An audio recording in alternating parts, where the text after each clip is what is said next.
Give it a second. Wait for it. Wait for it. I mean, I think it goes back and goes this part, so we should be fine. Go ahead. Let's go. Wait for it. Don't say go ahead. It starts with you introducing people. Oh, right. I forgot about that. Welcome to the Stupid Nerdcast. Today we have Raziel something as Zach. And we have level 20 Cleric as Juan.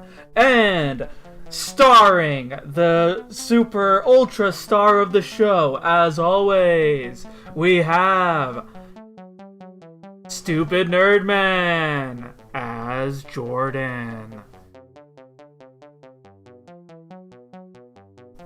Did you forget your own name for a second? I did, yeah.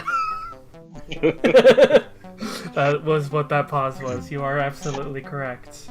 It happens to the best of us, okay? Names. What are names? It's not like I call myself my name all the time, you know? It's like... A name is just the sound I make to get someone's attention. Mm-hmm, pretty much. I'm just saying, how often do you say your own name? Yeah, you write it all the time, you sign it all the time, but how often do you really say it? You respond to it, but you don't really say it, unless you know someone else who has your name. Or someone's asking, hey, what's your name? You know? This is true. Unless you've been introducing yourself for like a week to different random people.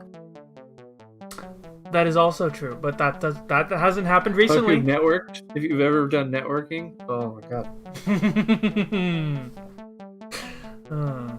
Yeah. Okay, Zach. People. Zach wanted to talk about the Dota anime one more time. Not one more time. It's going to be a lot more times, but... Well, first off, all we had before to talk about was the trailer, and then we took a week off when it actually came out. True. So we haven't really had an opportunity for anyone to talk about it, and I'm sure neither of you watched it, I'm guessing, right? Nope. Didn't even know it came out. Okay, well, it came out. It's on Netflix. I've seen the first 3 episodes. Before I get into anything that I'm going to say about the show, there was a comment, a review that I read that got like really fixated on a very specific part in the anime, which I will get to in a second. And they basically opened their review complaining about this part. They mentioned it somewhere in the middle of the review, and they mentioned it like again at the end, right? So it felt like it was going to be a really obnoxious, gratuitous scene that nobody really needed, and they just shoved in there to make it edgy or whatever, right? Mm-hmm. Nice. That was Sounds like his main complaint about the scene, and that's how you would probably think about the scene if you just read this review and didn't actually watch the show at all. Okay. And so what he was complaining about, this was very negative review, and currently I don't agree with anything that he said in it. But most importantly, the thing that I disagree with is that he was complaining about an elf orgy. Who the fuck does that? So anyway, this complaint about the elf orgy that he mentions 3 times in his review, I will again enforce that he mentions it 3 times in this review. The fact that he mentions it at the start and the way he mentions it at the start kind of hints at it maybe in the first episode, which it isn't. It's in episode 3. Point 2. The elf orgy literally consists of a group of elves saying, let's give our love to F.A.B.N.A., kind of kissing each other before it fades away, and then it comes back later after they're done. So it is also the safest version of an elf orgy I've ever heard, and I have no idea why anybody would complain about it. Yeah, that could be a whole lot worse, especially with Netflix and like not really having to abide by ratings. Yeah. Some of the raunchy shit they do in their other shows, yeah, that could have been a whole lot worse. Yeah, I was expecting something for somebody to make a point of it that much in their review. Like, I mean, for it to be that big of a point, like I better saw like a good handful of some elf titties, but yeah, like it for you to complain about that much. It sounds like he's complaining like it was full on porn in the episode. Yeah, no, I'm gonna explain this just slightly better, more important. they were fully clothed, both sections that you saw of the elf orgy. Both when they started, which was them kind of feeling each other and kissing a little bit, and then when they ended and they were all just asleep in different places. Well, here's my complaint then. Why were they fully clothed both times? That's my complaint. Yeah. I'm gonna go on a rant about that. I should have seen some good there wasn't stuff. elf titties. I should have seen it on, like, not even on Netflix. It should have been on HBO. I don't understand why they advertise this elf orgy and you don't get to see any of the elf orgy. That's my complaint. Well, I'm just saying, this guy shouldn't have made that much of a fucking deal about it. The person I was watching with didn't even realize that that's the implied what happened. Because it's so vague as to what actually happened. So I'm like, okay. Like, in no way, shape, or form is Dota realistically marketed to children, right? Yeah, no. No. It's not a kid's game. Like, you couldn't play it as a kid. It's too complicated. There's so much reading. I'm sure it has a rating like you have to be, not you have to be, obviously anyone can click on it, but like TVY 17 or 13 probably. PG-13 or whatever. The Netflix one? No, it's the M for mature or whatever. Oh, M for mature. Yeah, see, like the Or what's it called? I don't know how they rate the Netflix Dracula. originals that only are on Netflix. Castlevania? Yeah, Yes. Castlevania. It was also rated It's the M. same rating as Castlevania. Yeah, so it's not even something to complain about. Kids aren't technically supposed to even be watching it, you know? Yeah, they say fuck a lot, so I mean, come on. Yeah, so I feel like it was just some fucking kissless virgin Dota tryhard that got booty bothered because his hormones got all flustered.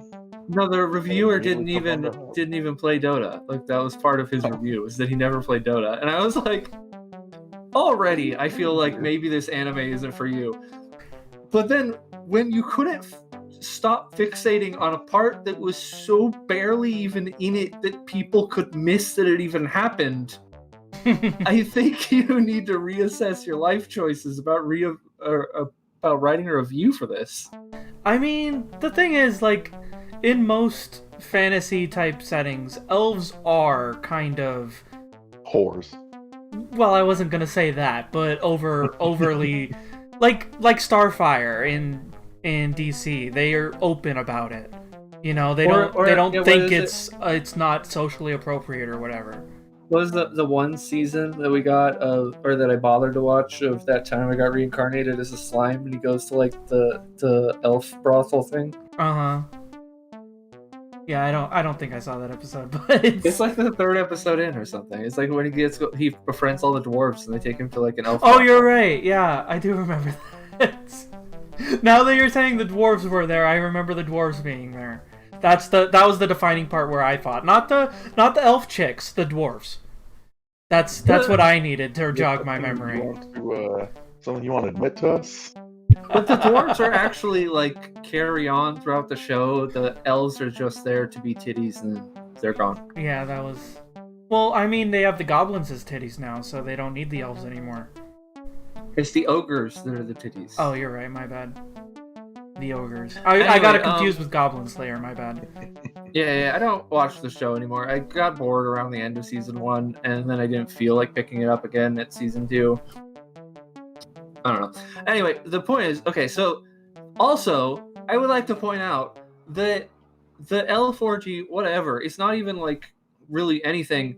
The part that's kind of creepy is when Invoker's watching it through his crying pool. I mean, wizards are creepy, so I mean, you could probably find Gandalf doing something like that if hobbits were having a little orgy or something. He probably has. He probably has done it. But I mean, like, it changes away from him, so you don't like see how much of it he catches, but he clearly catches the ending. Because that's why it cuts back to them at the end, is because he gets involved. I like how I left that because it implies different from what actually happened. Anyway, 3 episodes in, it's pretty. I think it's okay. It could easily like jump the shark and become garbage. Easily. It could easily become like really good with like something else that it does. And right now, it's it's okay. I wouldn't put it on the same scale as like Castlevania, but I wouldn't put it like below a lot of the stuff that they do put out on Netflix. Like, it's pretty decent. Like, I think it's hard to judge because this also is like an original work written by a bunch of different people and paid for by Saudi Prince. Yeah.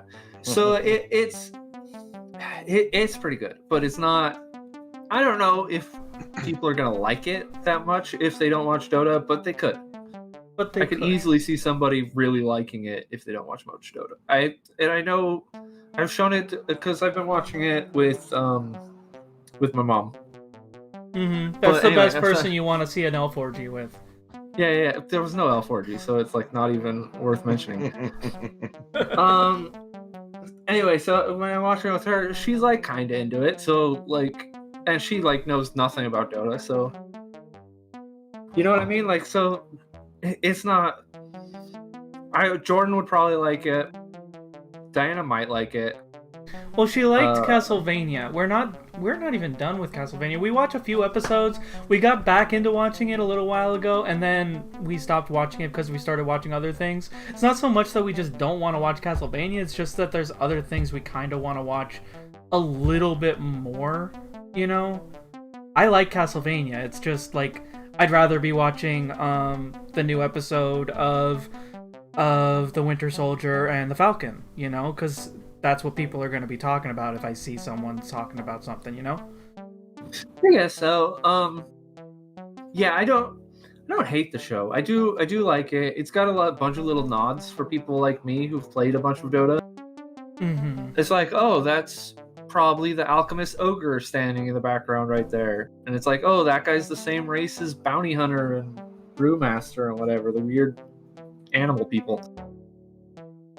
Isn't the Bounty Hunter like a weird goblin-looking thing? Yeah, he kind of is, but he's a weird animal guy, and Brewmaster and him are the same species. I thought Brewmaster was a furry, like almost lion bearish looking thing. Yeah, and the one that you see in the Dota anime looks like he's somewhere like between the two of them.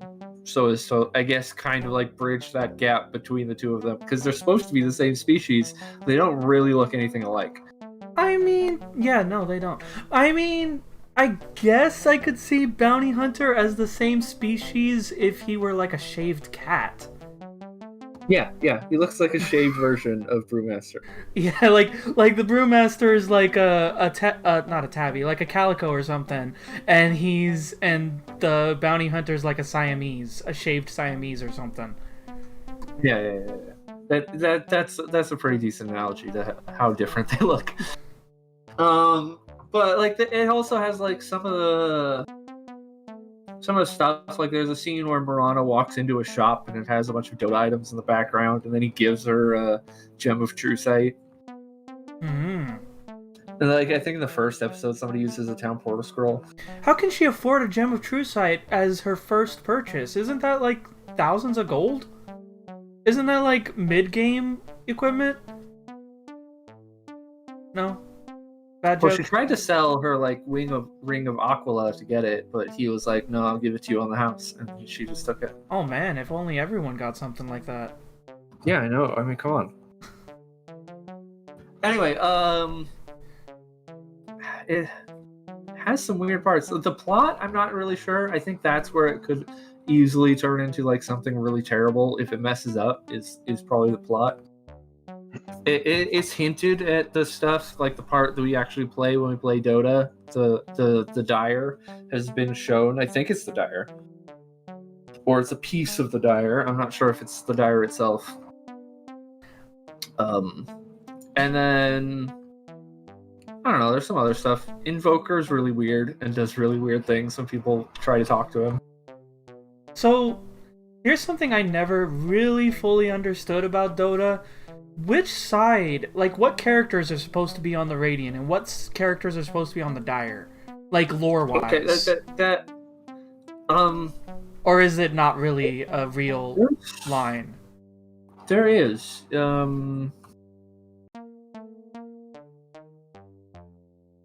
There is, but I'm not gonna say anything for 20 minutes. It's because I have to like find it. Like I In don't know your if memories. the Dota All Stars page exists anymore, and I don't think Dota shows it anymore. But there used to be a clear division as to who was on what side. I see. So it's like, because I assume Brewmaster would be like neutral, but like Dragon Knight would be Radiant, and Malfurion would be Radiant, and then maybe I'd assume Bounty Hunter would be neutral, but then like the Abyss guy would be Dire, maybe. I don't really know. I never really understood. But there used to be a clear divine. The way to kind of judge it. I don't know if I can pull it up anymore, but there used to be a divide. I don't think the divide matters anymore, and lore-wise, it technically doesn't matter. What happens is, like, the ancient is that you serve is the one that you are closest to when it lands. Uh-huh.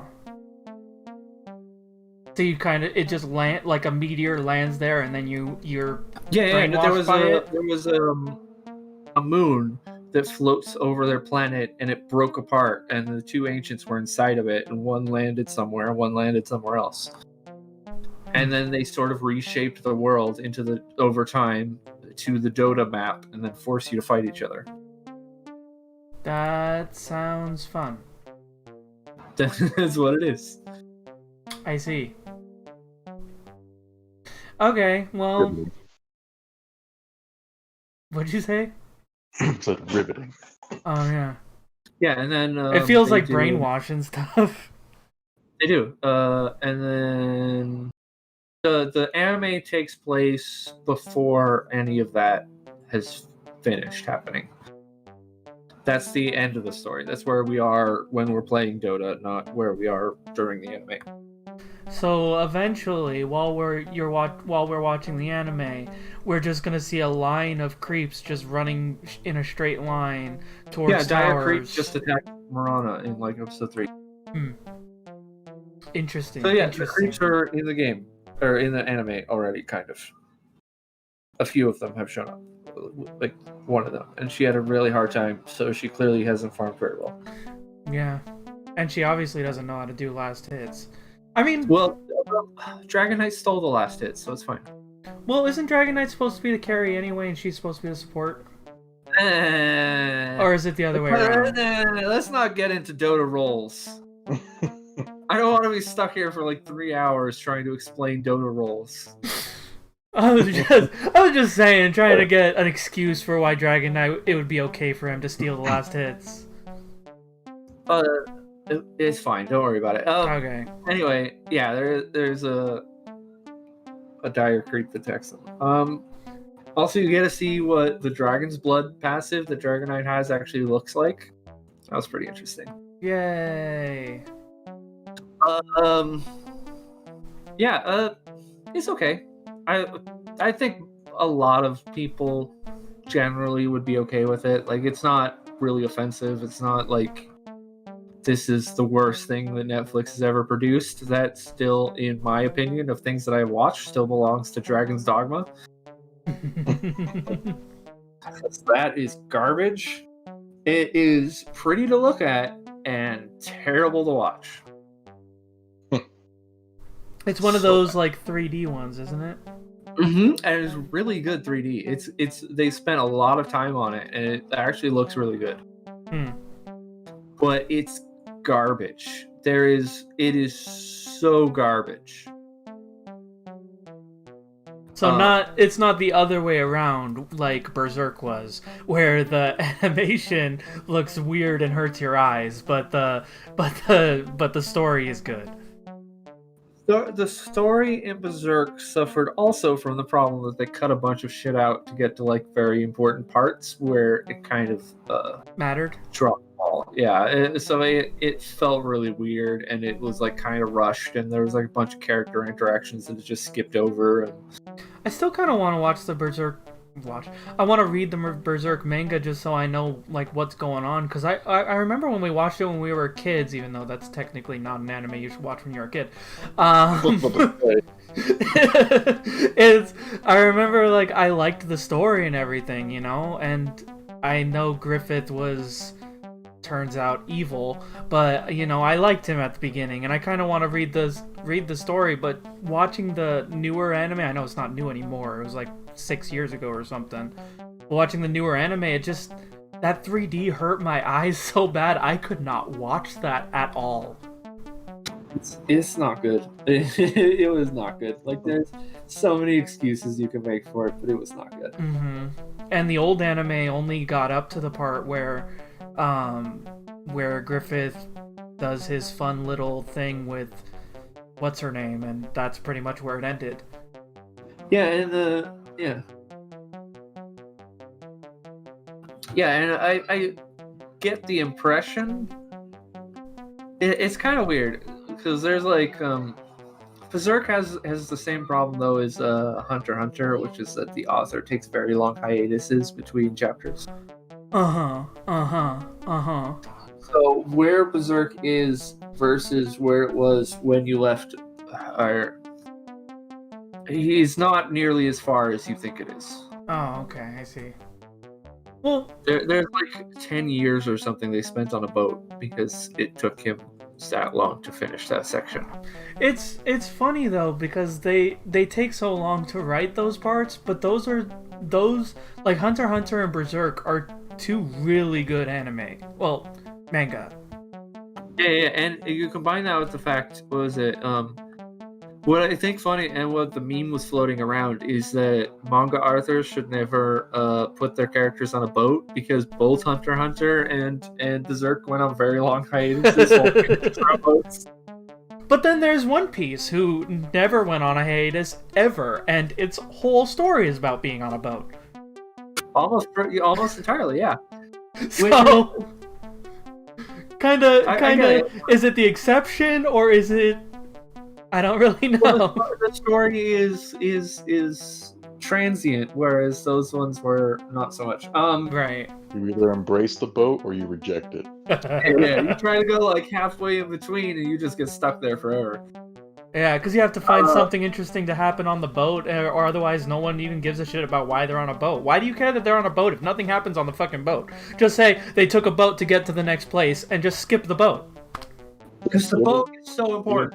Counter tables while you're on a boat. It's a stupid. I have had encounter tables while we were on a boat when we were playing Warhammer Fantasy, I think, with Jeremy. I think that's where I lost my foot on my halfling. If I remember. We were fighting some demon lord or some shit, and he cleaved my leg off. Well, see, I was playing Pathfinder at the time, and I looked at like the official counter charts they had, and like the fucking GM manual or whatever.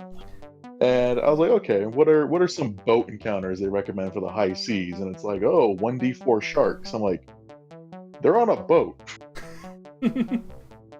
Unless there's bad weather, I don't think this is an issue. Yeah. So, on a boat. Yeah, nothing interesting happens on a boat.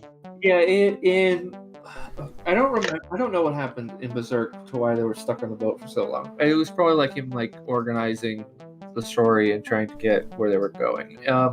Hunter x Hunter is because he just takes really long hiatuses, and they just happen to also have gone onto a boat. Just coincidentally. But they've been on that boat for probably 6-7 years, maybe longer. much longer than the time that the characters have actually been on that boat. Yeah, because they've been on the boats for weeks.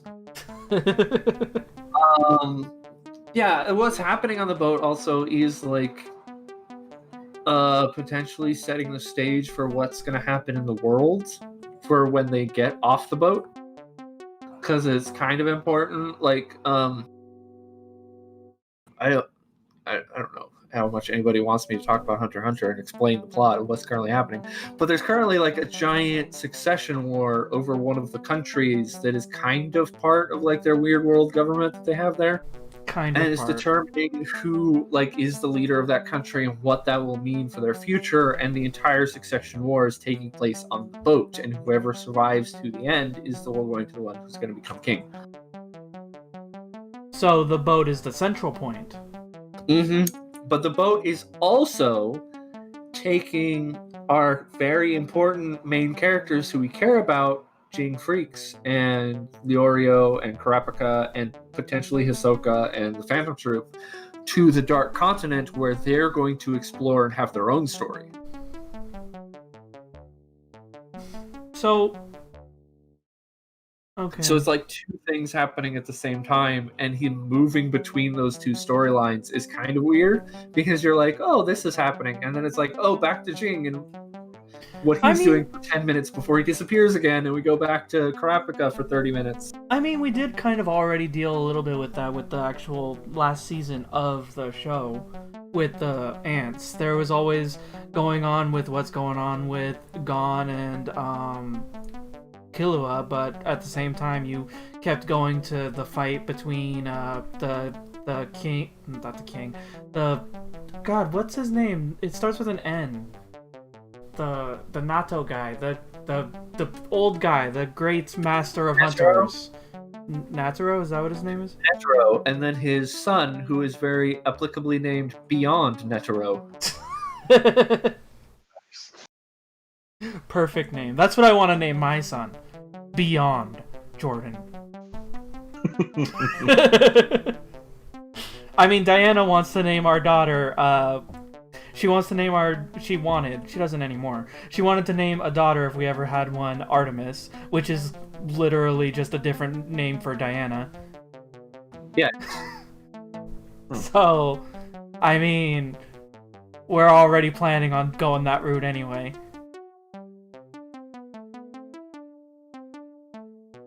I figure I just named my son like Swagmaster 69 or some shit.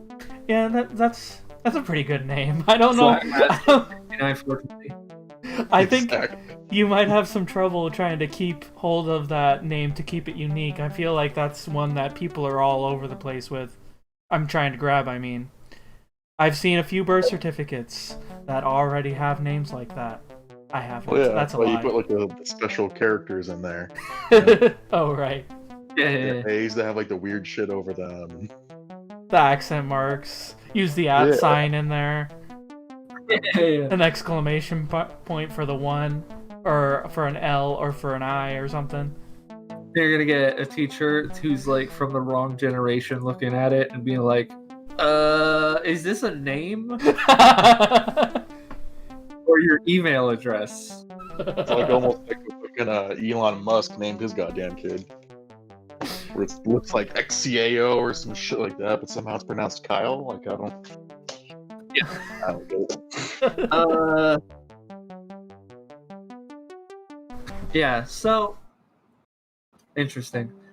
So anyway, back to Dota. So I was going to talk about Dota for a minute, because Dota, and this is not an April Fool's joke, even though we're a few days right after April Fool's, did actually release a new user experience to go along with the anime, which you know, nobody expected. Really? That's pretty cool, actually. Yeah, so I want to go over a couple of the points. One is that they streamlined the shop to make it easier for new players to actually be able to understand what the fuck they're looking at when it opens. And the tutorial you play as Dragon Knight and Mirana? Mirana's picture is on the 4th one. The tutorial, they have a new tutorial which teaches you like some of the basic mechanics. There's like a little video that's "This is Dota," which tells you the important elements of Dota. Is Dota! Yeah, I get it. But the video's like 6 or 7 years old, because it's from TI 4 or 5 or 6. Maybe it's from TI 6. Then it's like 5 years old. Anyway, so it's kind of interesting, but it's very vague and doesn't really touch on anything that they would radically change in Dota. So Then there's like some basic mechanic stuff, teleporting, getting around, moving your character,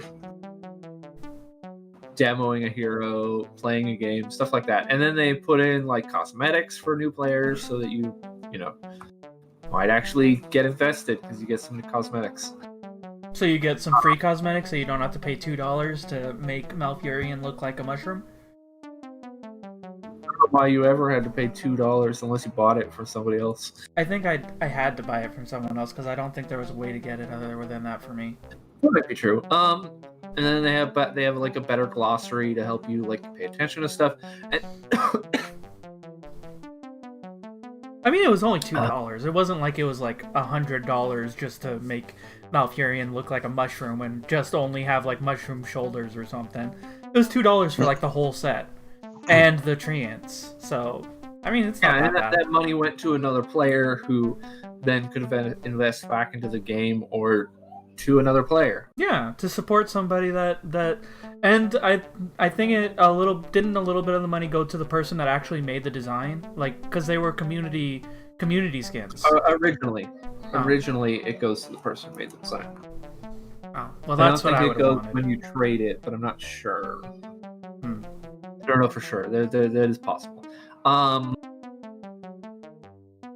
There's also now new player mode, which is, it looks like it's more helpful when you're trying to actually pick new characters, as well as it is a free mode where people can leave and abandon games whenever they want, and you won't get punished, and your abandoned character will be replaced with a bot. And if it doesn't fill all 10 slots, it'll bring in a bot players to fill in those slots for people. I don't know if that's really good or just doesn't really matter. Well, it can matter because now you've got like a bot mode with like fresh people where it's like, oh, okay, this is the mode I'm supposed to play if you're coming in new. Oh, to actually try to learn the game rather than only being able to play against bots. That's why you can like leave and like don't get punished and stuff like that, because it's like, oh, this game sucks because something's happening. And it's making this game like you hate it, so you just leave and restart and pick another character and stuff. But the whole point but then that opens like the gate for being a troll and being just trashy and toxic. Because then if people are just going to be like, oh, like you could have new people that are going through the tutorial, and then you could have people that actually play the game that are just either in the tutorial with their friend or in the tutorial just to be a dick, like on a Smurf account or something, just being toxic to people, and then it just opens the ability for other people to just leave. Can we start before I finish explaining the mode, where if you are playing with somebody who plays Dota, for example, if you were playing with me, your opponents will all be bots. Oh. Because it will not allow me to just raffle stomp people who you would play against. Okay. I mean, I think that's part of my complaint, yeah. That works. Okay. Yeah. So it also, again, they can just leave the game and restart. Right, True. If you're getting raffle stomped, you can just be like, this ain't for me. But you grow character. You grow experience from getting raffle stomped. You grow a life. If you're getting raffle stomped, it's going to be either bots or a new player who actually knows what they're doing, which is going to be kind of a bit weird. Well, they could have, like I talked about last session, they could really be into those Dota tutorials and be really good at turning theory into practice. No, we're not even going to pretend like that's a real thing again. You don't know. You don't know their life. They also overhauled the bots to make them more accurate to playing the game. They'll actually like pick up neutral items and stuff and interact with stuff like that, so that you understand that you're supposed to too, instead of them just leaving them on the floor and you being like, is this a thing? Right, and then you just walking through somewhere and then all of a sudden one pings and then the entire map teleports right onto you and murders you instantly. Yeah. They also put in the in-game wizard tips, which are basically Clippy from Microsoft Office back when he used to exist. It looks like you're trying to write a suicide note. Do you want help with that? Yeah, that is kind of what he's saying in this argument.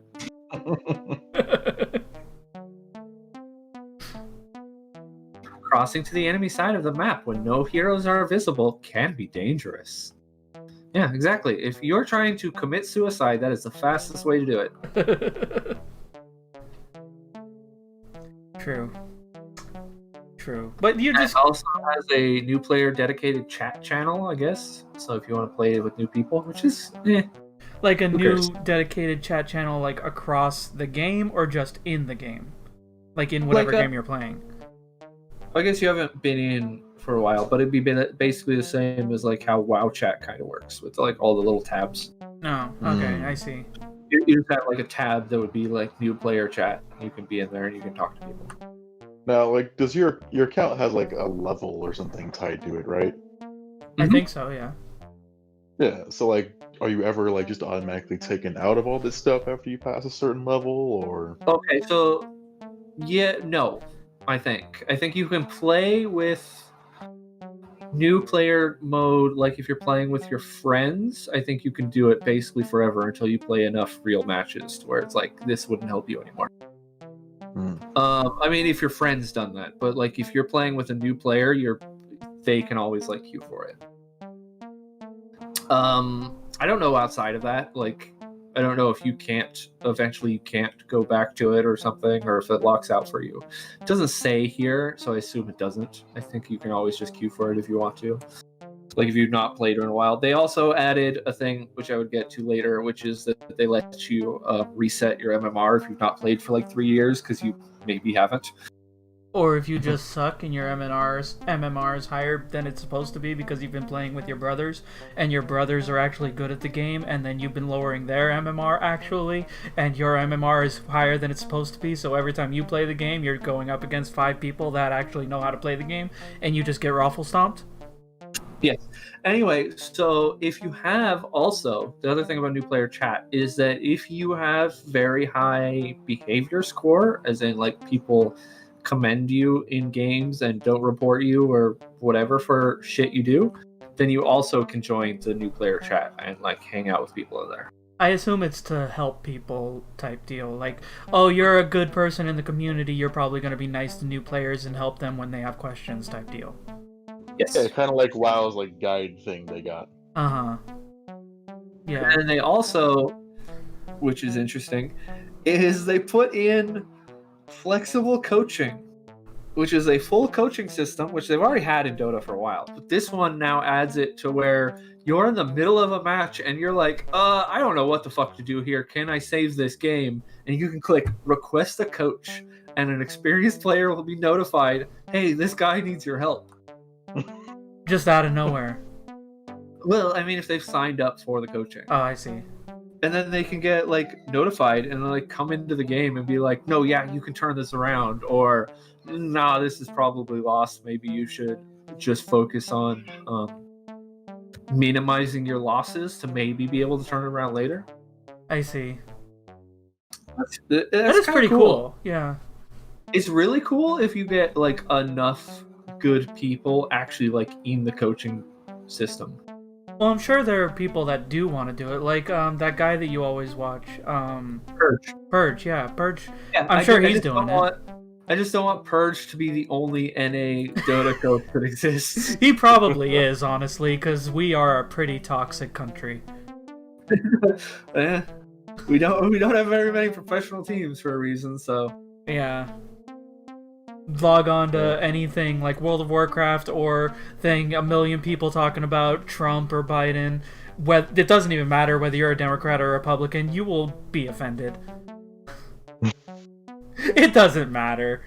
They're going to be talking shit about your person. Do the coaches get rewarded with anything, or just satisfaction they know they helped somebody? I assume they get like commendations at least, like some sort of commendation score to be able to like show up in new player chat and shit. But before you used to get points for Dota Plus, I think you still get that. I think there's also a level of the point system that is accessible whether or not you have Dota Plus, and I think you get access to that. Mm-hmm. You turn those in for like cosmetics and stuff like that. might change how your hero looks.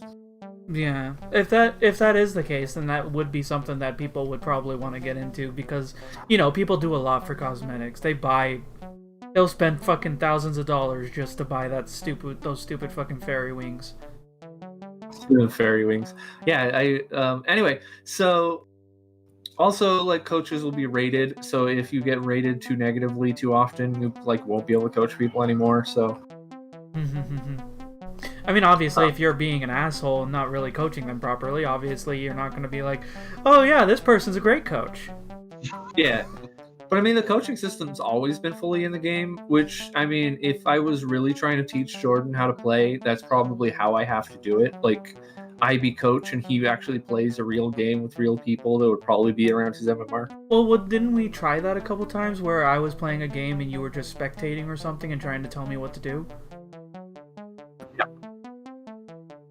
We didn't do that. We watched a couple of your replays, which was helpful. I mean, you learn from replays, but which is also one of the things that made Dota such a good competitive game so quickly for like tournaments and stuff, was the ability to watch replays.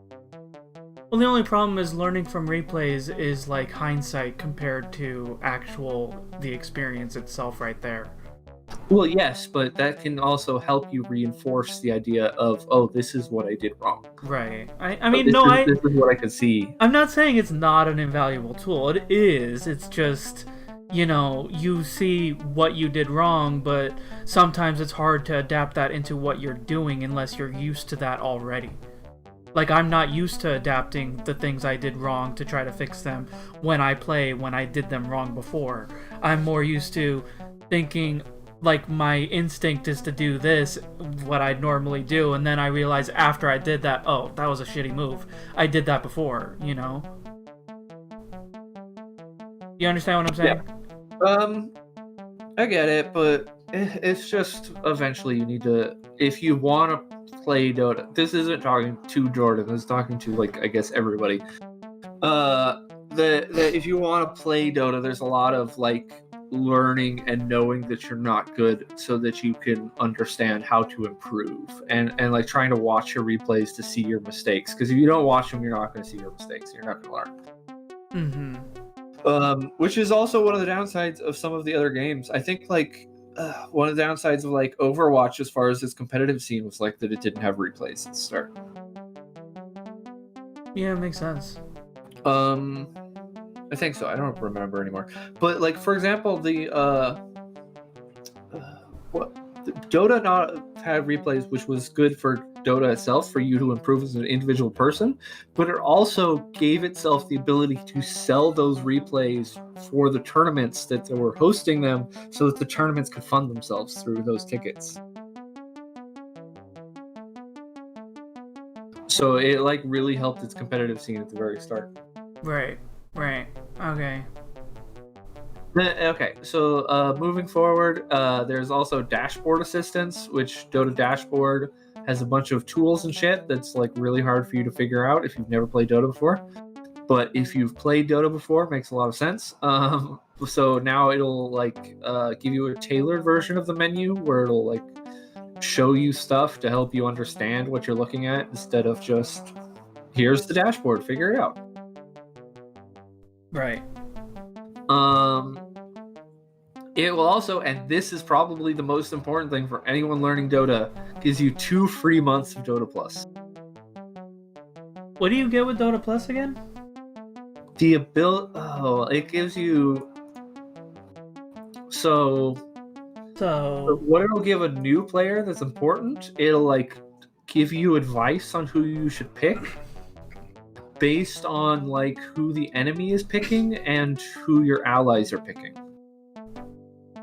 So like an ideal support or an ideal carry, like if your allies are picking a bunch, like I know before it had like it had those bars where it's like how good you have supports and carries and all that stuff, and you wanted those to be as efficient as possible, but now it's like telling you what specific characters would probably be good.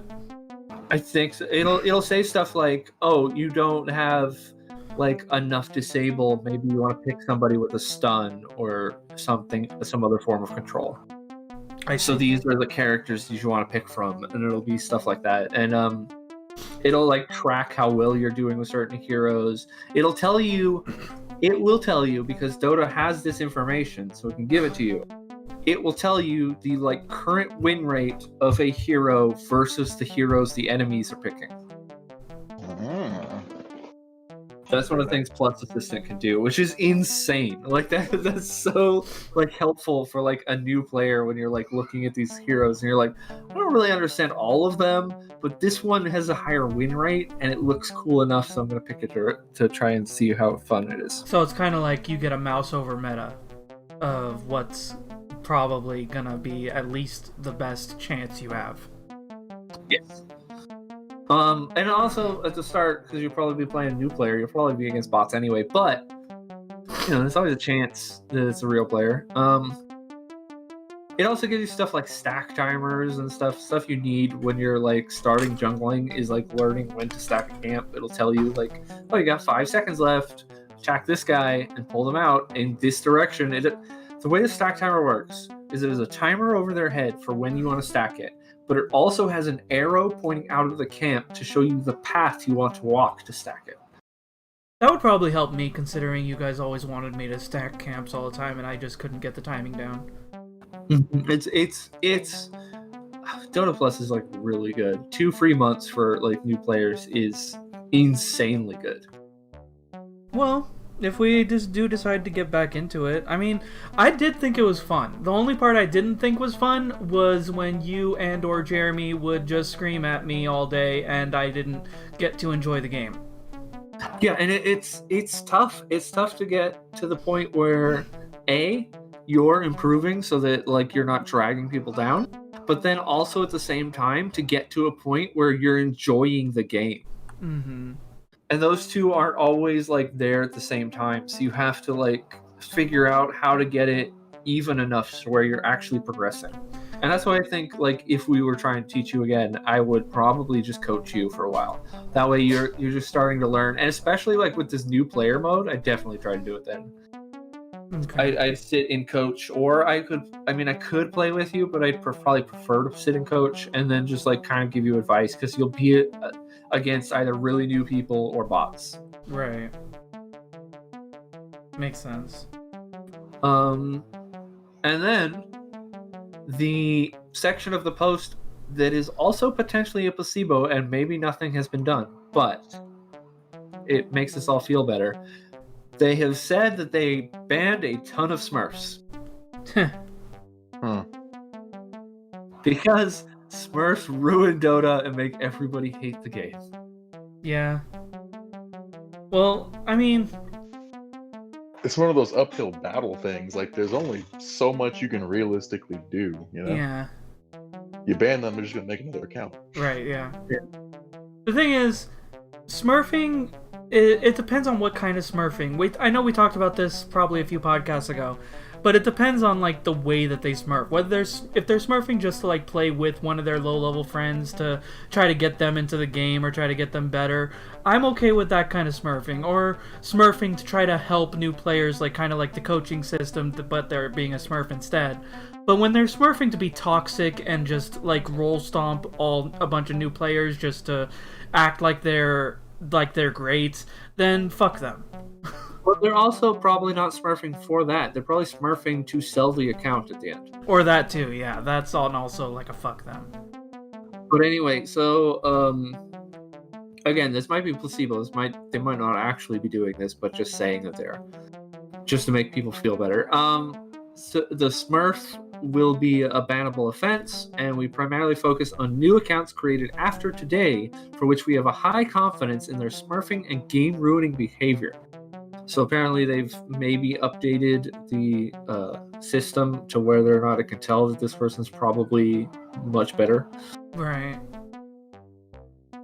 But it won't be able to ban their actual account, though, is the thing, so they probably won't care. They'll just make a new account and then just play it.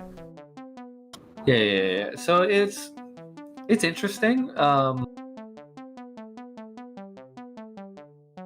They have a new post-game report, which the last time with the reports, I think I've talked about reports before, where it goes into the Overwatch system and people review them.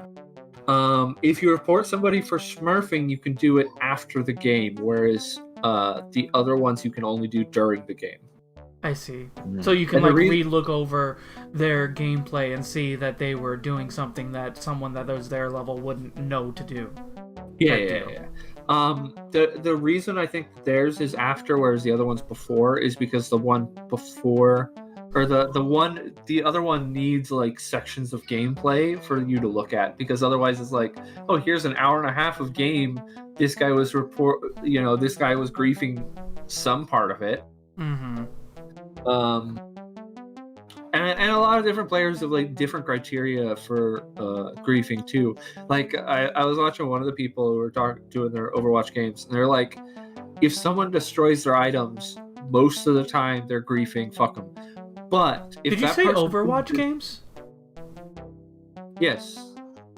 Oh, you mean like when they Overwatch what happened? The game is called the Overwatch system. Okay, yeah, I'm dumb. I mean, the system's called the Overwatch system. Ignore what I said. Just pretend I didn't say anything. By the way, destroying all your items and throwing the game, they normally will ban that, or like immediately report that person is definitely guilty because they destroyed their items.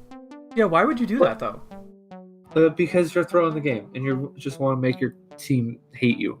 Or you just want your team to suffer while you die alone. If you're gonna lose the game, why not at least turn it into a learning experience where you can still experiment and see what can help?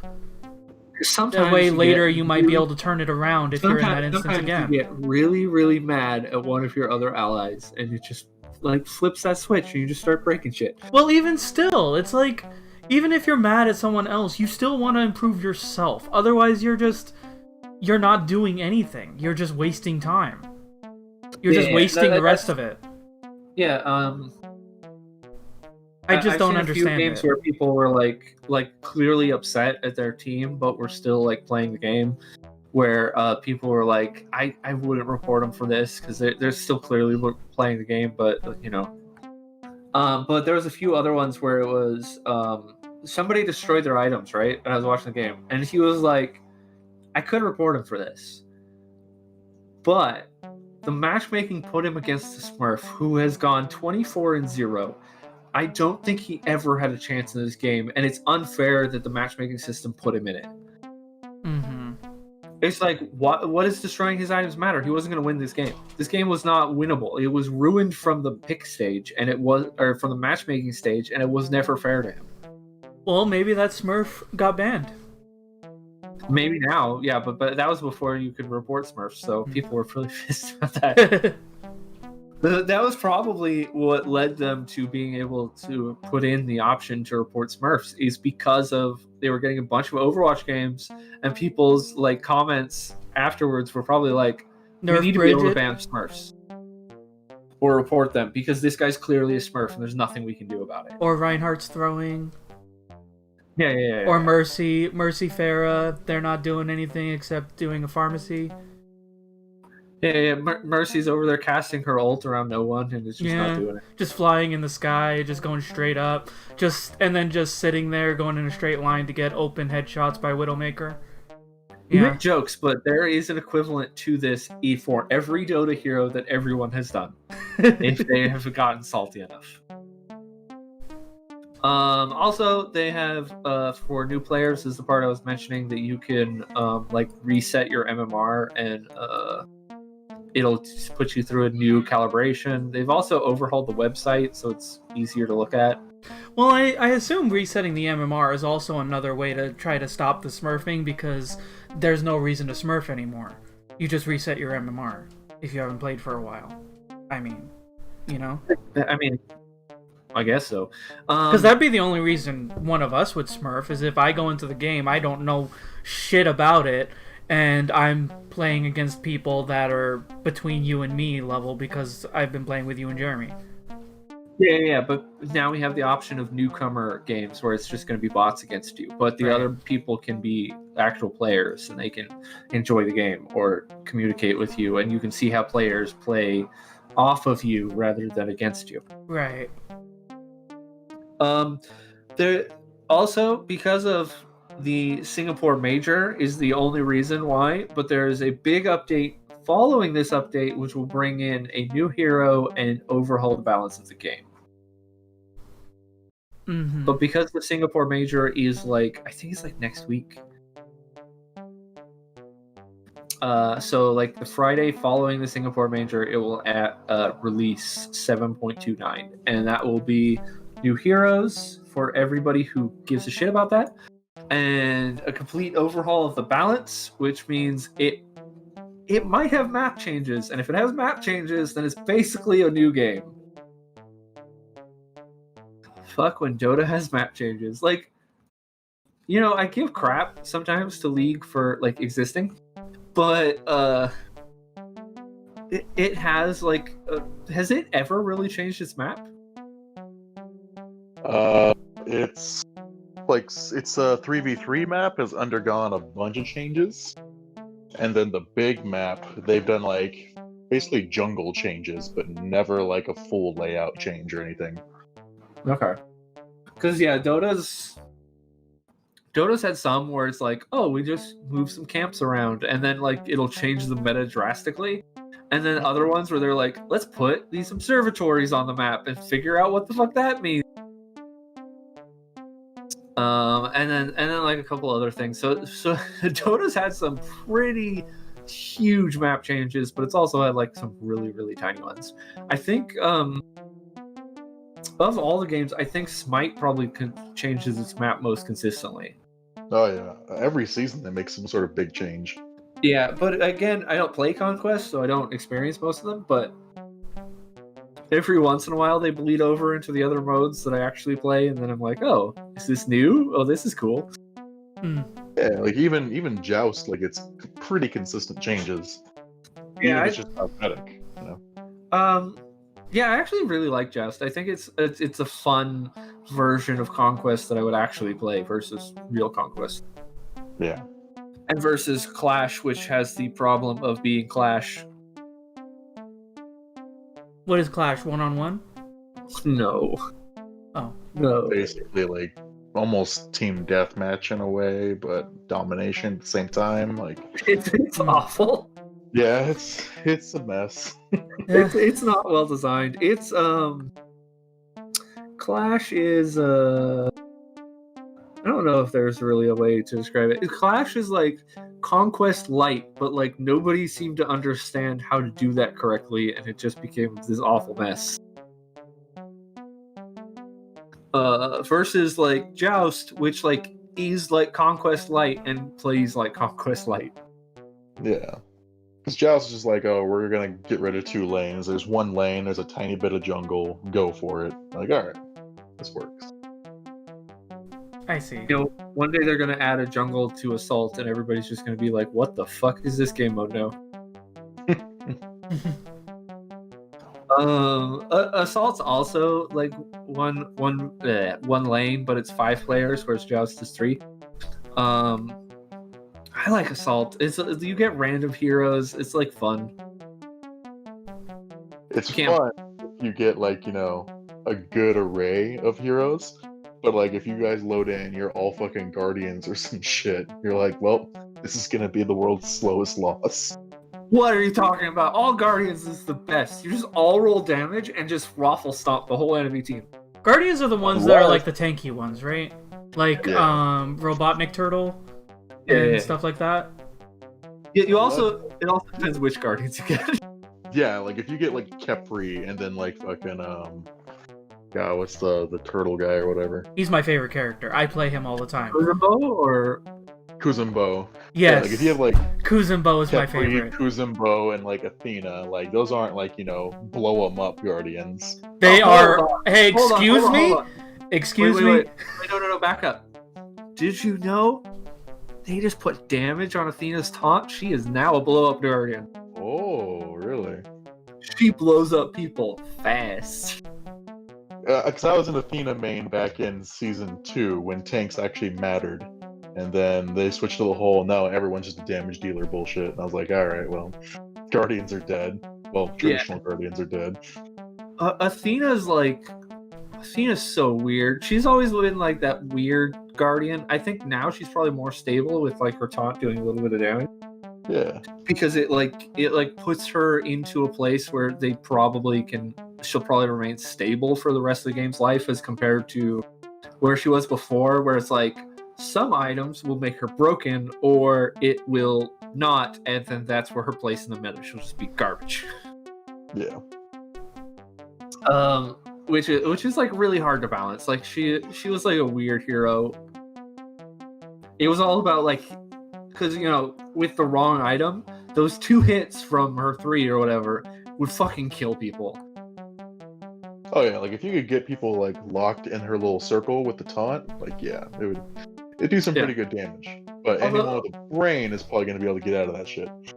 Yeah, like it's also because of like your timings and shit. Like you're so good with like the right mage. Like a fucking Anubis loves Athena. Oh yeah. It's just like, oh, which one do you beads? You beats the wrong one, you get caught by the other. Yep. Then you're fucking dead. Like, ugh. Get snared by her charge, taunted, and then wrapped. Like, yeah. Yeah. God forbid you did not pick up beads. Oh, I feel sorry for those guys whenever they don't do it. But then there's also like fucking Ares, where it's like, Ares is like, I want him to be better than he is. And some patches he is. And some patches he's like, he's slow, he doesn't do anything. Everybody knows what his ultimate looks like and knows when you're preparing to do it. Yep. Yeah, kind of can't really surprise anybody or throw anyone into it or anything. Like, you're never like, why is Ares running straight at me? It's fun. Like, maybe I should just stand here like a deer in the headlights and let him hit me. I think they gave him a couple. I think they're because of item changes. I think there are like a couple movement auras that'll give you movement speed, aura items that'll give you movement speed, so they're like really good on him. Yeah.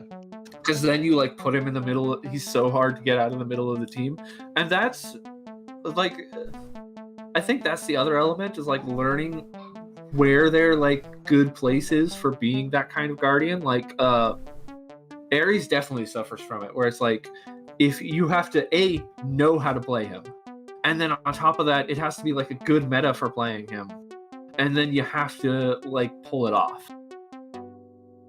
Whereas a guardian like Ymir, you can just play him whenever, whatever comp, whatever game mode. You just walk at people and fucking joust, and they run away from you because you're the scariest thing on the field. You're just like, I'm walking at you, and they're like, I'm running away, and I'm like, there's a wall behind you. Didn't you notice? Yep. Fucking breath, ice, you're half fucking dead, and all of a sudden he's shaking his frosty ass, and you're like, well, guess I'll fucking die. You know, the wall goes down, and you're like, okay, I'm free, and then like a Neath arrow fucking hits you in the face. Thinking about those walls in like so many games that have like those ice walls and shit, it just always makes me think, why don't frost mages in World of Warcraft have some sort of ice wall mechanic where they can put up a wall behind an enemy to stop them from running away or something, to keep them in range of their spells? On-demand LOS would be way too powerful. Just look at rogues and their fucking smoke bomb. That shit's ridiculous. Right, I guess that makes sense. Putting something between you so you can't get chased down as easily. You always have to remember that for World of Warcraft, regardless of whether or not it was a good decision, it is ultimately is a PvP game. Right. Whether or not they were like, we want to keep this PvP in the game instead of like where it is now, or they're like, it exists. I'm just saying. We hope you play as little of it as possible so we can try and kill it.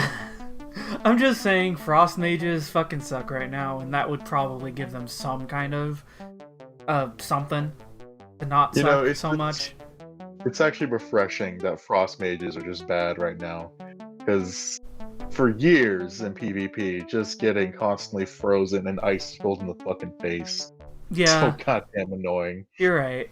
You're right. At least now there's a much more clear counterplay. Like, I just have to watch, and if I see combustion go up on the fire mage, I'm like, okay, I'm gonna pop anti-magic shell, or I'm just gonna LOS this guy, or there's more counterplay than you're frozen, you're dead. Yeah, I guess that makes sense. You're right. Yeah. I welcome our new fire overlords. I am a fire overlord now, by the way. That's what I'm doing. I've always been like kind of like on the one hand, ice fuck ice, but then like on the other hand, you're like, well, at least the fire mage can only one shot me once every 5 minutes.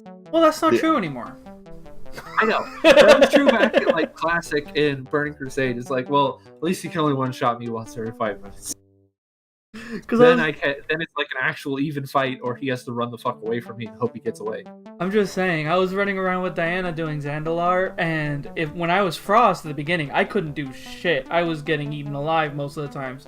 I mean, obviously, it was because I'm retarded, but I also because I just didn't really know how to deal with it. But then when I switched to Arcane, I was surviving, but it still felt like I sucked. If I got like 3 enemies on me, I needed Diana there to help me, which half the time she was fighting her own people, so she couldn't help me, and I was gonna die.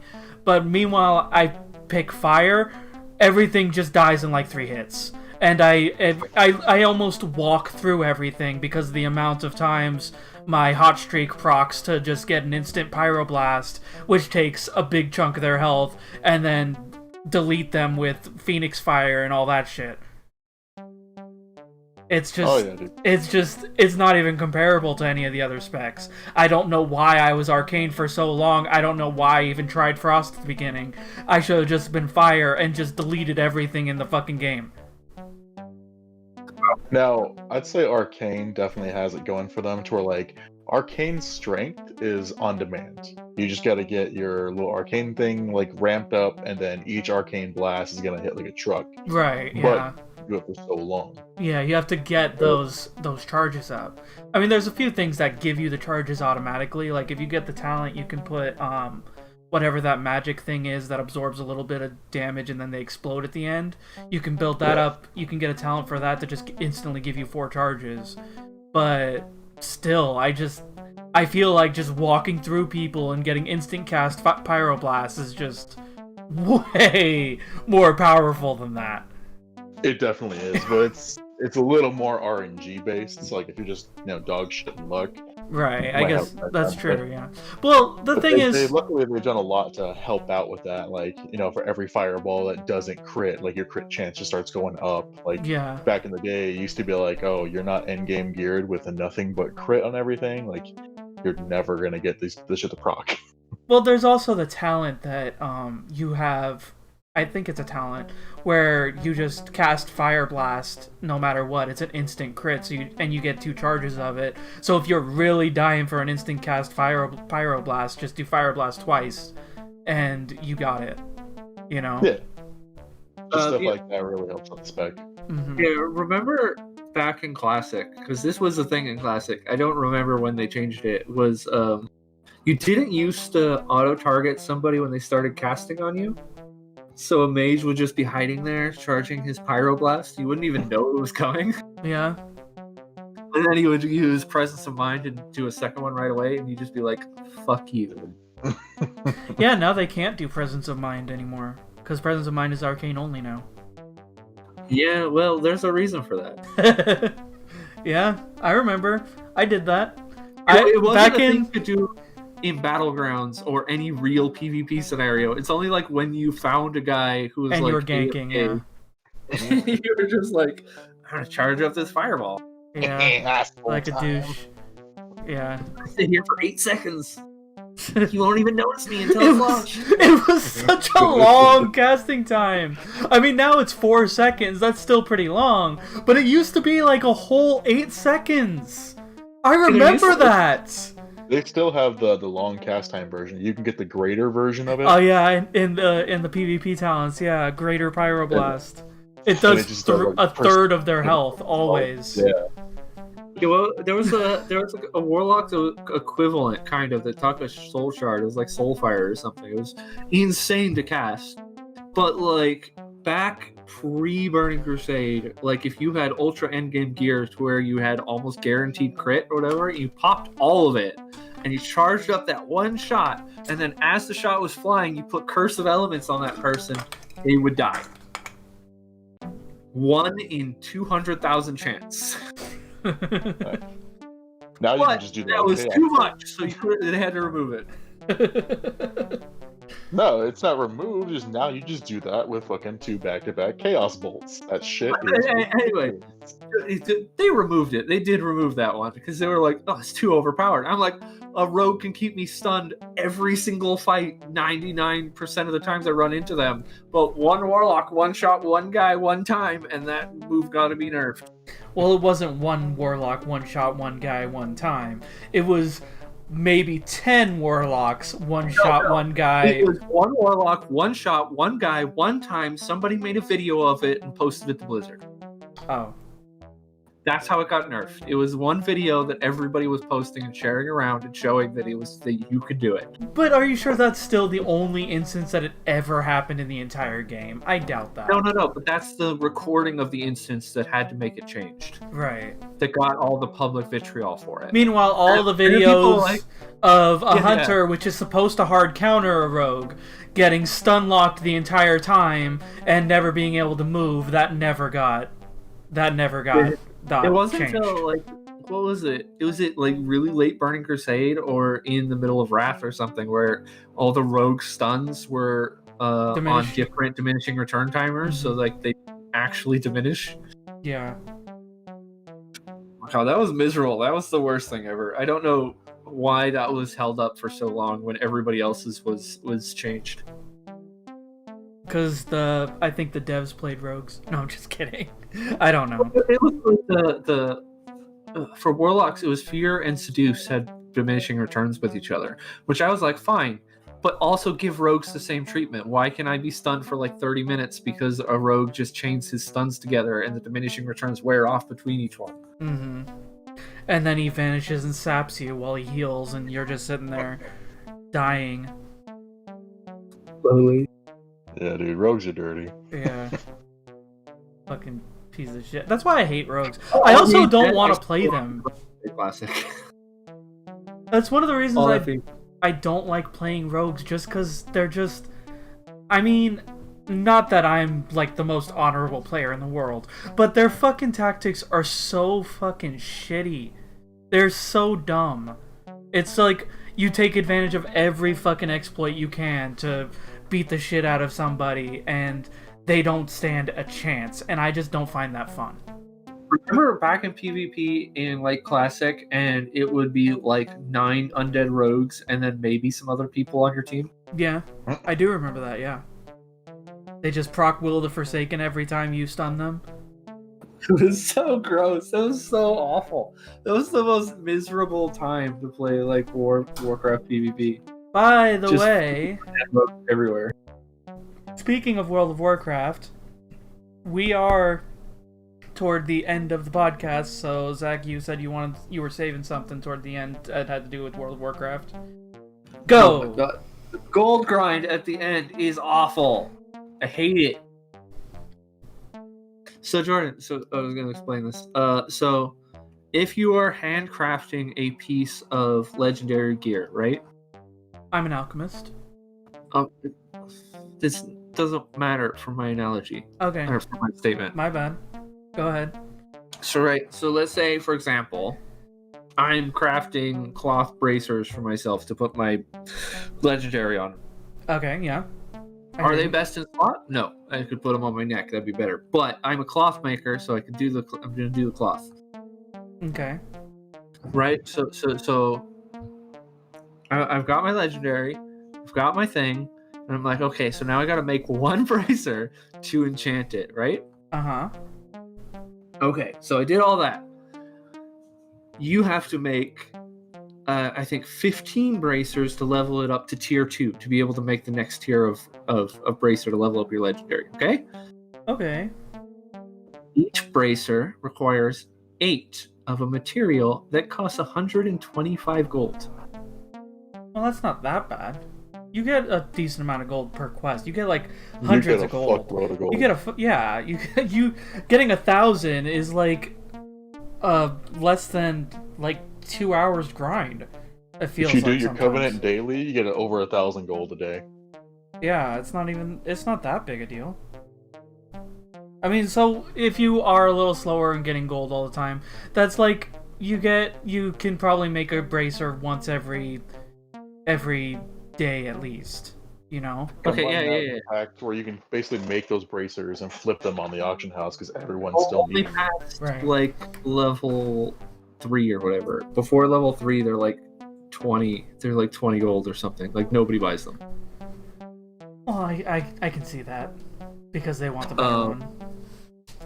Yeah. The better one's like 10,000 gold or something stupid. But the like little ones are like, I could buy them off the auction house and upgrade like all the way to level 3 and spend like less gold than it would take me to get there.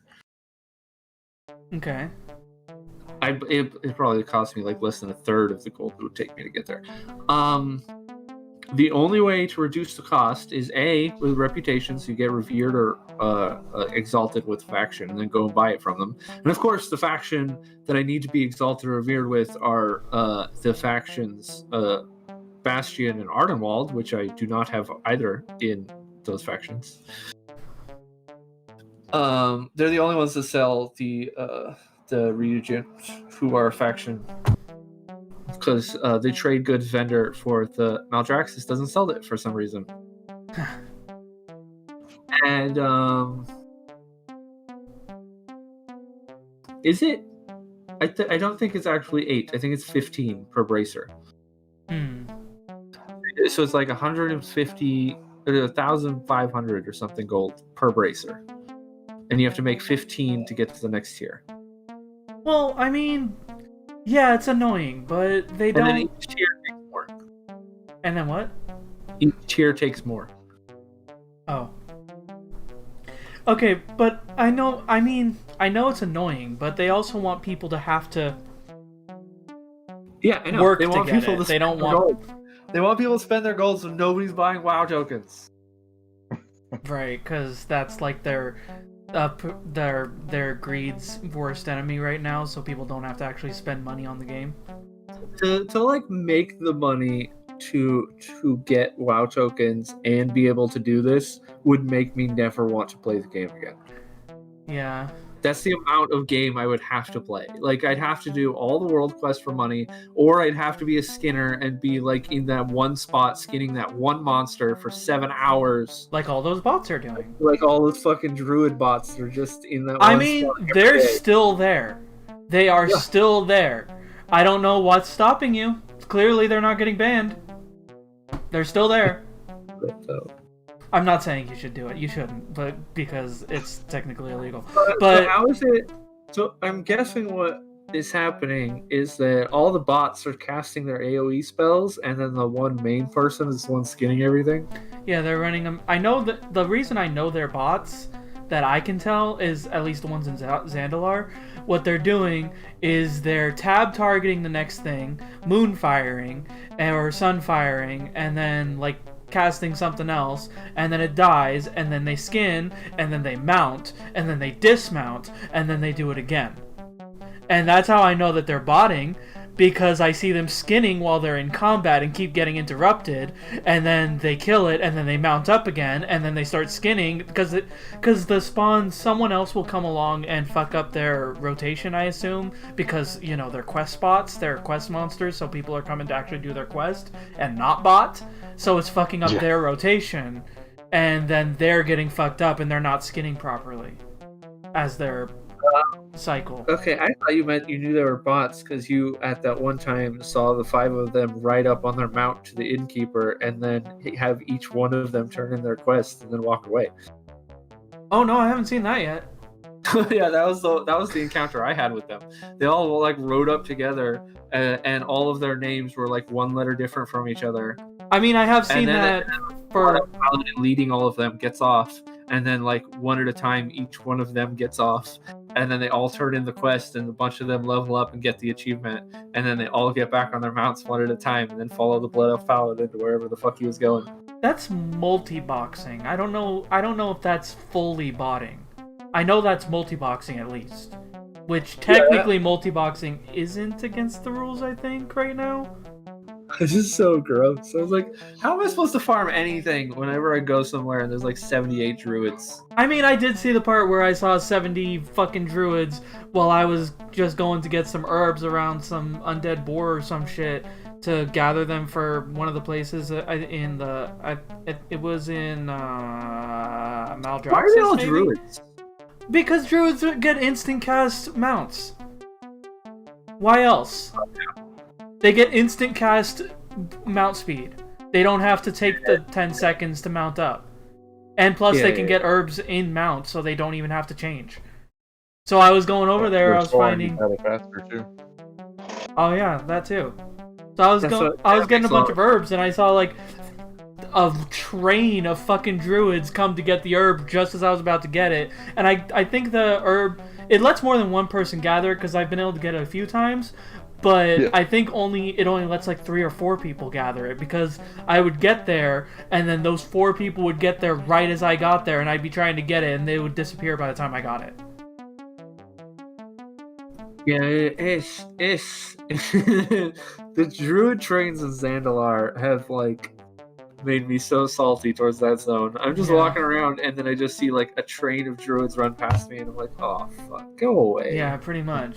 It's like, oh, you wanted to get anything here? Too fucking bad.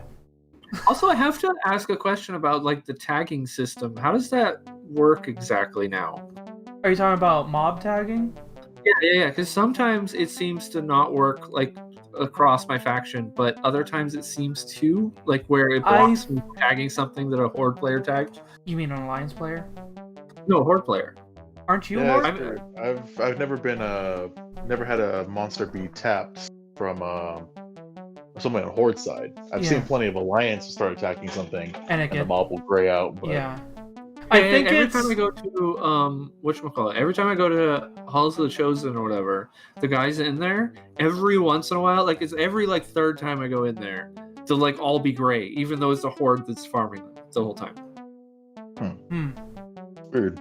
Yeah, I haven't had horde do it for me either. I know that the alliance will make them all go gray if they're like regular mobs, but if they're like rares or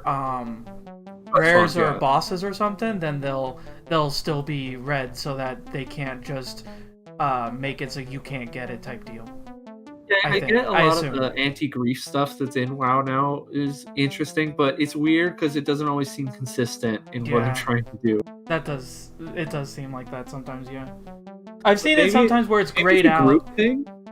Like maybe if you're in a group, it sometimes will tag it for you and it won't let other people tag it. I don't know. No I just know that sometimes it's tagged and it's a bunch of horde farming it. Well, I know sometimes it gets bugged. I don't know. Bugs happen all the time. I had to deal with that. That one pissed me the fuck off. I was going through I think I was on my druid. I was doing the quests that you do when you first go into Shadowlands if you've already done it to like level up the different factions or whatever. Oh yeah. So I was doing one of those, and there was like a fucking druid there who was running around, and he was like tagging all the mobs in like one of the areas, but it was one of those like weird areas where like the NPCs are fighting each other, so their aggro doesn't reset properly, and like so they were just all fucking gray, and I like couldn't kill anything. I had to like kill all his mobs just so I can farm anything. It was like really annoying. Yeah, that's happened to me a couple times. Luckily, the most time it happened to me, all the gray mobs were things I didn't actually have to kill. They were just get them low enough and then capture them or something like that. Those ones were the ones that were the biggest gray part for me. So I still got credit for it because I just had to get them down to a certain health. Even though they were gray, I could still do whatever the quest it was. Yeah, it's... Also, is it... Because I looked up how to get the Nightborn, and then it's like, none of this is reputation locked anymore. And then I get to a quest, and it's like, you have to be honored with the Nightborn. Go fuck yourself. Fuck the Nightborn. Fucking Night Elf bullshit. I'm like, I don't even know if I want this race, but I want to have it just in case I ever make something for it, or they let it, introduce like a new class that they let it be or something. Maybe they let them be demon hunters so you don't have to be only a fucking gay elf. You don't have to be an elf, you just be a different elf. Right. Well, I meant specifically the high elves. I like the high elves. They are fucking ugly. And they are too, like, they're valuable. I know I said it like weird, but I mean, If someone makes that statement, they're probably saying something that is offensive. it's going to be offensive because I find them valuable. Like those fucking like the high elves either, but I not the high elves. Well, I don't like the fucking blood elves because they're just so. I don't like anything about them. I like them. They're just so valuable. I mean, if you like to play a blood elf, that's fine. It's fine that you like to play them. I'm just saying I like to play them. If I see you as one, I'll be like, okay, whatever. You like to play them, that's fine. But I like that they're the only race I can be to be a fucking demon hunter. I want to be a demon hunter, and I want to be on the horde. I want to fucking elves. And I really want to just play a girl character just so I have to play the fucking guy elves. You know? Because the girl elves aren't that bad. The guy elves are valuable. Or be damned. Volpira demon hunters now. Yes, please. Let me be my furry. My fursona. God. I don't actually understand why they haven't. Oh, it's probably because they don't want to bother making a new introduction quest. Is why they don't bother letting you be the other two elf factions as demon hunters. Yeah. Right. Like, I know I get the exclusivity I get the exclusivity that it's fucking night elves and blood elves because of Illidan and Kael'thas, but it's just, you know, When your opening just story like them. lead up to Black Temple, like you get the whole lead up to what happened to Illidan at the end of Black Temple, and then you're like trapped in the you're chamber or in whatever. stuff. Yeah. I used to like the blood elves too. I just like them anymore. Is it like you don't like their look, or you just don't like them? I like them. It's not even their look that bad. I don't really care about their... I mean, yeah, I really like their look, but I don't care that much. It's just, they're so fucking valuable. I like it. That's just elves in general, dude. Although I do like their death animation. I like all the dramatic death animations. The blood elves and the night elves. I will only play them as a hunter just so I can feign death all the time. Because I like the... Ah! I find it funny. Yeah, no, they just need to put in a new race that has just an even more dramatic death animation. Yes, please. That's what I need. I also feel like they missed a trick with the allied races. I feel like there were a few races where you could have told a better story if you had these races ally with you. But an example would maybe be post Legion, like maybe have the Eridar join the Horde, as in like the orcs could like, you know, help them out with their previous demon possession or something. Which ones are the Eridar? They're like the old Draenei. They're like Oh, the old ones? They're like the red Draenei from Legion. Oh. I see. Like the ones that look like, what's his name? The big bad. Archimonde, Kil'jaeden, and Jaraxxus, and Prince Malchior? Is that like all the Eridor that we actually like really have names for? I guess. I don't know. Part of me almost said Sargeras, and then I'm like, wait, no, he's not. They've changed his lore so many times. He's not an Eridar. He's a weird, gross Titan thing that stabbed the planet. Mm-hmm. Well, stabbing the planet. The stabbing the planet is so stupid. Yeah.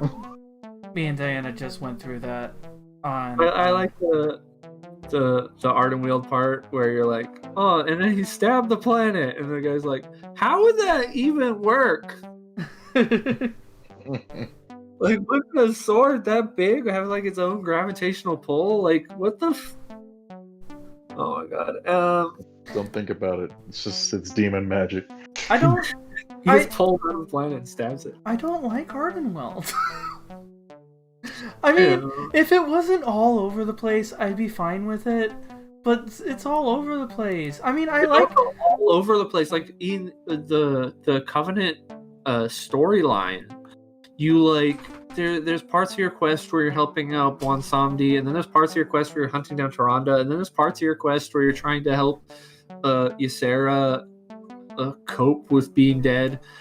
And then there's parts of your quest where you're like talking to Vol'jin for a bit, and you're like, no. And then there's a bunch of parts where you're dealing with the Drust or whatever they are.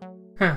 And it's like, none of this connects in like a way that makes this feel like a coherent story as compared to for Maldraxxus, which is the other one that I've played, which feels like you're building towards like freeing Maldraxxus basically the whole time. Yeah. Like when you do the whole like post-game story and everything for them, it's actually pretty cool. Like you're taking each like house back, and you actually feel like you're kind of like leading like a war and everything. It's kind of cool. And the time when you go to Bastion, it makes sense as to why you went there. And then they come back and help you. And like some of the quests are kind of funny though, like where they have weird overlaps. Like the Kyrian and Maldraxxus ones like flow together fine because they happen at the same time. Yeah. But the Venthyr Maldraxxus ones do not work out fine or clean because they happen at the same time with different people who confront the same and kill the same people. And it's like, story-wise, this is a bit weird. Also, if you're playing Venthyr, spoiler for Castle Nathria raid, I guess. Yeah. Oh, also, spoiler for Maldraxxus if you're not playing Venthyr, because you don't even know how any of this happened. He just walks up to you and you're just like, hold on a minute. How did we get here? How are you here? Right. And he's like, I'm super cool and awesome and nobody should doubt me. And I'm like, okay, but why are you here? It doesn't matter. Let's go murder Kel'Thuzad. Because I hate him. Essentially, yeah. And then you're like, okay, we're not going to murder him right now. And he's like, no, we have to. Fucking throw so many fits.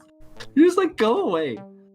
Go away. And then, like, I forgot all about that weird side adventure with him. So when he actually shows up in the final battle, I'm like, oh, right. I forgot you were involved in this. That's silly. And he's like the character design itself. Like he's fucking shirtless and has like this sin stone slung to his back. You're just kind of like, all right, dude. Is that what he is in the Venthyr version? When he shows up in the Maldraxxus one, he's wearing a shirt. Or at least he was for me. Did they update him later? Oh man, I don't know. Because when I went and did like his little side thing, I could have sworn he was like just looked like the edgiest like Hollister model that could possibly exist. He might have been like the first time you see him, but like when he shows up at the Kel'Thuzad fight, I'm pretty sure he's in full robes. Yeah, I'm pretty sure. I think then he's clothed, but I'm pretty sure his entire quest line is just a giant ad for Abercrombie and Fitch. So well, his questline starts in Castle Nathria, so if you haven't done that raid, like he just shows up for some reason. You're like, oh wait, what? Huh? What are you doing here? And he just like walks in and he's like, I am the best. And then you're like, okay, figure out his sins. And it's like, is he jealous? And he's like, I'm not jealous of him. it sounds like he's jealous of him. Just a little bit. Yeah. You know, there's like one and like that's not even the one where like you get to the end and it's like, he was all of these sins. That one's the one where you're supposed to like pick his arrogance or something. And I'm like, really? I mean, I guess he's arrogant, but seriously, like he was clearly jealous. But I guess his arrogance led to his downfall more than his jealousy. I think one of the main reasons I like the fucking Blood Elves is because they insult the other races so much when the other races practically saved them. Like the fucking undead. I never called him by name, but Jordan knows exactly which character we're talking about. Wait, what? Do I? Oh, wait, you think that Blood Elf transition was completely unnatural? It was, yeah. I don't. You said just because he was invaluable, so I just bled that back into the Blood Elves because they're invaluable. No. It's exactly who you think it is from that statement. Is it Kael'thas? Yes. Oh. That's funny. Anyway, one of the reasons I like the Blood Elves so much is because they're such valuable to all the other fucking races. Like, the fucking undead practically save the fucking Blood Elves in Burning Crusade. And that's why they join the Horde. And they they rip so much on the fucking undead, and it's so valuable. It's like, you realize they're the ones that just saved you from the Scourge, right? Yeah, there's a lot to everything that happened. There's also like their whole weird storyline in Outland where they discover that like Illidan's plan for them was not what they thought it was. Nice. And then Kale like goes completely insane and is like, I want demons. Oh wow. I haven't even met Kael'thas yet, so I didn't know that Kael'thas was going to be in Shadowlands. Thank you for the spoiler alert. He's in Castle Nathria. You rescue him. Okay, Pretty much everyone's in fucking Shadowlands. Like, Yeah, I except saw for a leak that Arthas is gonna be there. Yeah, we're everybody's wondering what's going to happen with Arthas because it's like you set up a lot of what he's done, but he's not here yet. I think he's gonna be a raid boss in all reality. Probably. I think that's the route they're gonna go, just so we can have, Ice Crown Citadel round 2, Electric Boogaloo. Well, it depends. Are they gonna go for another redemption arc to try to bring Arthas back to the light, or are they gonna keep him Lich King Arthas, where he just wants to? I think what it's probably gonna do. This is what I'm thinking. So the current storyline, I don't know if this cinematic's in the game yet, but they turned Anduin into like a Death Knight. Like a real Death Knight, or a Death Knight that's with the Alliance still? Like a Death Knight like Arthas, or... He's being controlled by the jailer, and he has like skull armor and stuff.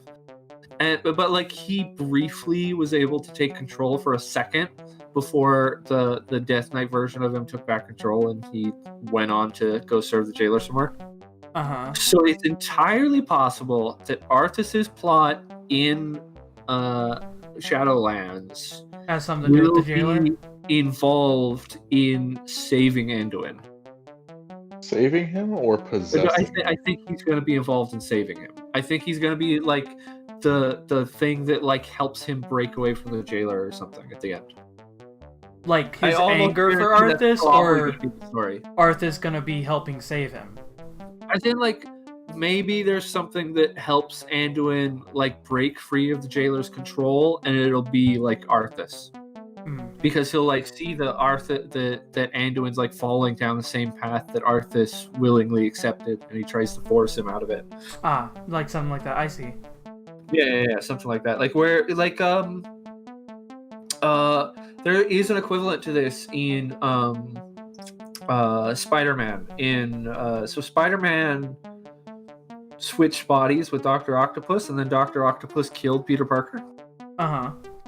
Yeah. And then the Green Goblin helps find the part of Peter Parker still alive inside his own brain and force Doc Ock out of it. And I think that's the way that's probably going to work out. It is like he's going to come in like the Green Goblin, as in he's not a good guy, but he can find that piece of Anduin that's locked in there and help it fight its way against the jailer. I see. Good theory. I think it's all going to be torn apart right when fucking like he gets his self back, and then Garrosh comes out of nowhere and like cuts his damn head off, and is just like, I'm back, bitches! And then we have to kill Garrosh again because Garrosh is a stupid piece of shit. Yep. I don't like Garrosh. I don't like him at all. Garrosh is just one of those souls that walks around and goes like, why don't hit me anymore? Probably. He just gets turned into a piece of armor and gets thrown or just put on by the jailer. I mean, even when Garrosh was the war chief, I still didn't like him. I never liked Garrosh. I don't like him. He's just a piece of shit. I'm pretty sure, speaking of the Maw and Shadowlands, I'm pretty sure that Warcraft has now made it canon that you are boning your demons. Nice. I've read the upgrades in Torghast, and they are the Pack of Thickness and the Pack of Infernal Intimacy. Hell yeah, baby. So not only are you not just having sex with a succubus, you're also banging the Infernal, which is the scariest one. No. Infernal is in the time of like an as in a descriptive word for. Oh, demon. okay. Yeah, right. Okay. Yes, but both of them do basically the same thing, but in different ways. Like pact of thickness makes them have more HP and damage immediately, and pact of infernal intimacy makes it so every time you go up a level, they gain 100% damage and health. I mean, well, Wow. That's how I wound up with like the 300k health Felguard. God damn. Are you really into that Felguard, apparently? Jeez. Apparently. That's also, I told Luan about this, but there's one of the levels where you're going through and there's like moss-worn like enemies, and then they like dive bomb. And if it's a white circle, it just knocks you around. But if it's a red circle, it does 300,000 damage. Huh. And like at first, because I kept getting knocked around, so I was like, okay, I guess I don't really have to avoid these guys. Fuck them.